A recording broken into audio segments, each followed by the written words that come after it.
this thing that you're working towards, this challenge that you're taking on that's helping to shape you and to change you, to help you to kind of elevate to this next version of yourself, right? Giving yourself these little missions and purpose. When we don't have purpose and when we feel kind of like we're stalled out or we're being kind of aimless with our time and with our life, this is where we start to not really feel confident. Giving yourself little missions and little goals so that you get in the habit of living with momentum. And with momentum comes confidence.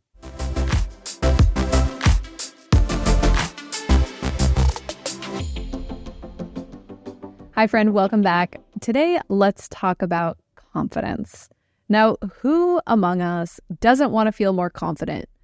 I can tell you, for me, sitting here recording this episode for you, I wouldn't mind feeling a little more confident right now.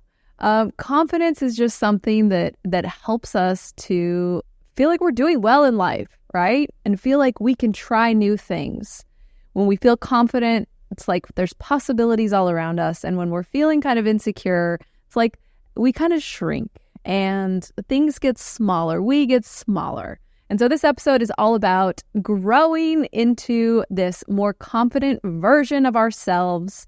And really, I came up with 4 things for us to focus on and to work on when we want to build our confidence. So the first thing will come as no surprise to you because I love to talk about regulating our nervous system. So to be confident, one must feel that we're safe and that we have our feet on solid ground. And this may seem very simple and basic, but most of us are living our lives and we're walking around every day in a state of dysregulation.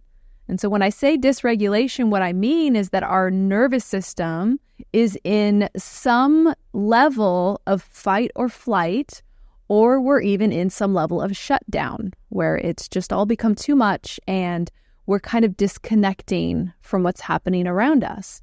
And so, I like to talk about our system getting into the red when we're in this fight or flight. There's survival energy pumping through our body and, we may have anxiety and concerns.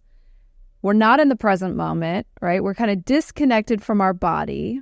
Now, how can we feel confident interacting with others, trying new things, moving around the world? How can we feel confident if we are in a state of fight or flight, right? If we're in a state of feeling that things are not safe around us.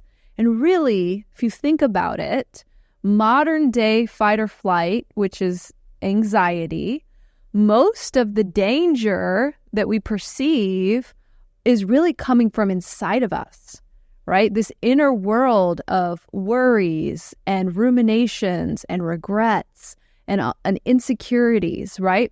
The danger is coming from our inner world.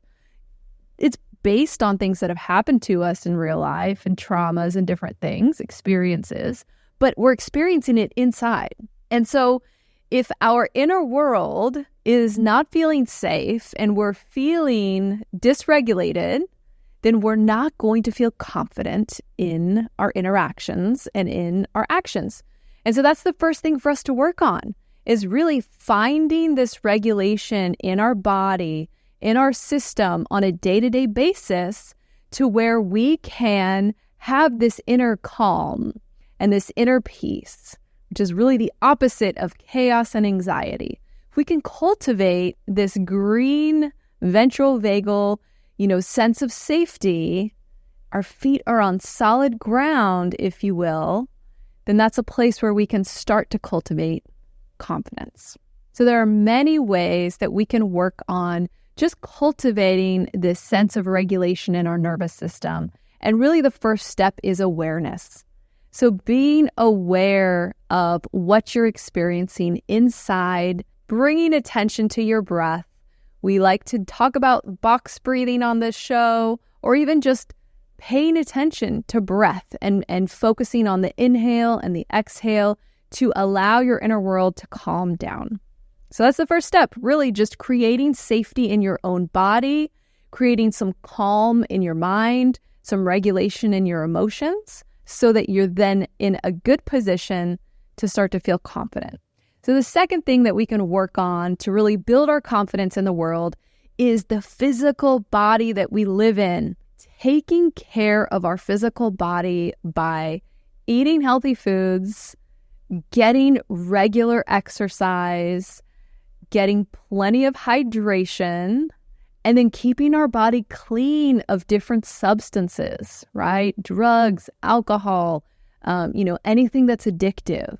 So when we feel good in our physical body and you feel strong and, you do some really good workouts every week and you're paying attention to what you eat, you're not just eating whatever's in front of you or emotionally eating processed foods and sugar. When you're taking care of this vessel that you live in, you start to feel the confidence. I mean, it's one of the easiest ways to get a boost in confidence is to start exercising. And if you do regularly exercise, then taking on a new challenge. And this is so cool, coming from the fitness industry and spending, the last 2 decades in fitness, watching someone go through a body transformation where they go from, not exercising and really eating for comfort rather than eating for fuel. And then, usually something happens to where they become very motivated and they decide I'm going to lock on, I'm going to do a meal plan, and I'm going to intentionally push myself with my exercise. I'm going to lift weights. I'm going to, do my cardio. I'm going to have accountability. And then it's incredible how quickly the human body can start to change and to take shape and to build muscle and get stronger. When you watch someone who starts this journey, it can take just a matter of a few months where they start to walk different, right? Their shoulders are back, their head is up.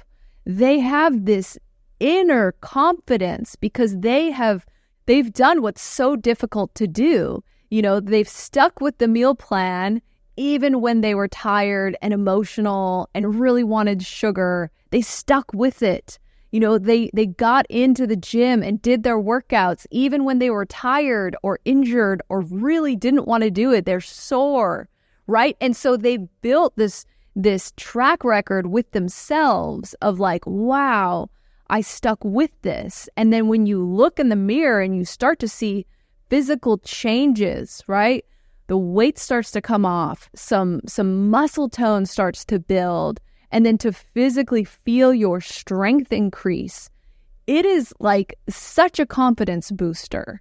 And so this is step 2 for us to really focus on is how am I taking care of my body, right? What kind of exercise am I getting? And if you're doing the same old thing and you're not really into it and you're not really putting a lot of effort when you go to get your workout, maybe trying something new, right? Starting at a new gym or signing up somewhere where there's accountability and there's a challenge involved, right? You're starting to prove to yourself, I can get stronger, I can get leaner. And what is more confident than that? Okay, the third thing that we can focus on to really boost our confidence is our self-talk. So self-talk is something that just sort of happens in your head all day long, right? You're saying things to yourself. And so often that inner voice can be an inner critic. And that inner critic can rip you to shreds. And it can happen without really you noticing after a while. This critique of yourself and this critique of what you've just done and you should have done this better, and we've talked before on the show about the inner critic. And I like to picture it like a dragon kind of sitting behind you, whispering these just very unhelpful negative things in your ear to really get you to start to doubt yourself, to get you to feel bad, right? To make you small. And so as we're on this quest to really improve our confidence and to feel better about ourselves, it's really about cultivating and strengthening your inner advocate. And really what that means is just some positive self-talk. And it's almost like creating this cheerleader voice inside of your head where if you're a parent, maybe you kind of feel like you have this role sometimes with your kids where, you can see all of the good and all of the potential in them. And you just want to encourage them to get them to really embrace those natural talents and what you see they could do and what they could become, right? Starting to look at yourself that way, starting to notice these, the potential that you have and maybe some raw talents that you have, right? Noticing those and creating this inner dialogue that's positive, that's encouraging, right? Sometimes it can be tough to start getting the positive self-talk going, especially when we are used to having this critic kind of run the show. So, of course, step one would be to just get the critic to stop, right? And so it's going to start by, as you are hearing this negative self-talk, just stopping it, right? Just turning it off and just being like, wait, I'm going to interrupt you there and having it stop. And then once we can really get to a place where we're stopping that, then it's, okay, what is something positive that I can think, right? What angle could I look at this from to have a more positive outlook? And so really starting to quiet the voice of the critic and encourage and cultivate this inner advocate. And so a way to really kind of turn the tide internally is to come up with resourcing statements. And so a resourcing statement is really just a simple statement. You might think of it as a mantra, but it's something that you can just automatically tell yourself that's positive. And so mine is incredibly simple, but it pops up into my mind when I need it because I've used it so often. And it's simply this: I'm okay. And there's a lot baked into that, right? Like, I'm okay. I'm okay is built on having, a track record with myself of being able to handle difficult things.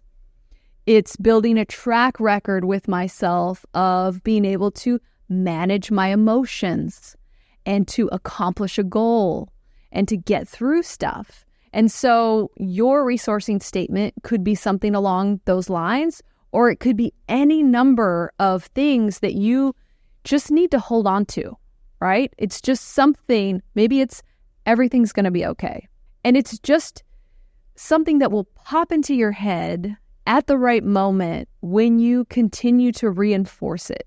I really like resourcing statements for situations where you might start to let your emotions kind of get out of control, or maybe sort of if you can kind of spiral with things. And there's always going to be like that moment where you're either going to get kind of overwhelmed by things or you're not. And it's almost like this crossroad that you'll come to in your mind. And so when you reinforce a resourcing statement, it's almost like you're closing the door on the spiraling option, and you're saying like, no, I'm okay. I don't need to get emotional. We talk about like the 3 levels of the brain, and now the middle part, the limbic system, when we get overwhelmed and we allow this limbic system to kind of take over, we flip our lid and our, prefrontal cortex, that thinking part of our brain kind of goes offline, and we're sort of like in this, the monkey brain. I feel like a resourcing statement is almost like a little latch on keeping your lid on, keeping yourself grounded in the more logical part of your brain, as opposed to allowing the emotions to kind of rush in and take over. And so by cultivating this very simple statement, I'm okay, it's almost like my way of keeping the limbic system in check.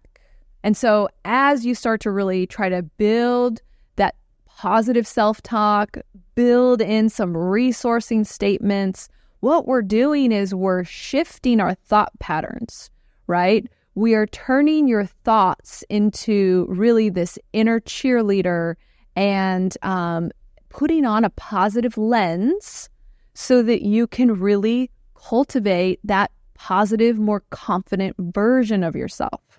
Okay, the fourth thing that we are going to focus on to build our confidence is to have a mission. And, as humans, we need purpose. This is something that every single one of us has to work out for ourselves. And we need a goal. We need something to focus on. We need something to work towards and to make steps towards. And we need something to allow us to get into this momentum, this forward momentum, right? Where we know that we have a purpose, we're moving towards something, and it doesn't have to be, this big, here's the purpose for my life, and I'm working towards my life purpose every day. It can be small things, right? It can be, just starting with that purpose of, hey, I'm going to get in good shape. And today, maybe that's the purpose that's kind of underlying the next few months of your life, right? This thing that you're working towards, this challenge that you're taking on that's helping to shape you and to change you, to help you to kind of elevate to this next version of yourself, right? Giving yourself these little missions and purpose.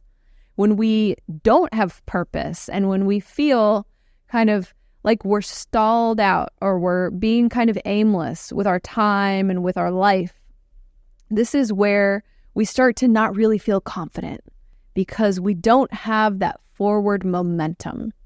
And so giving yourself those things to go after, right? Those challenges to push yourself, to change, to learn. And so having a mission. And so if you kind of take stock of your life right now, what am I working towards? What is my mission, right? And if you don't have one, I highly suggest starting with your body, starting with your physical body, taking on an exercise challenge, taking on a nutrition challenge, right? And giving yourself a time frame where it's like, hey, I've got this mission. And then see how this impacts your confidence. All right, that's all I got for you today. Those 4 steps really to cultivating our confidence. 1, we're looking for that regulation, finding that safety in our body, helping our nervous system to stay in the green. 2, we're comfortable in our own skin. We're taking care of our physical body by exercising, right? Working out, eating healthy, getting lots of water, staying away from drugs and alcohol. Number 3 is we're cultivating this positive self-talk. We have shut down our inner critic who really doesn't want us to be confident. And we have really invested in and built up this inner advocate who is our cheerleader and who wouldn't feel confident when somebody is hyping them up and letting them know how great they are. And then the 4th thing is having a mission, have a purpose, and don't overwhelm yourself with thinking, oh, this has to be this huge life purpose. Giving yourself little missions and little goals so that you get in the habit of living with momentum. And with momentum comes confidence. I hope you've enjoyed this message. If you like it, please subscribe, share it with a friend, and I will be back next week with another message.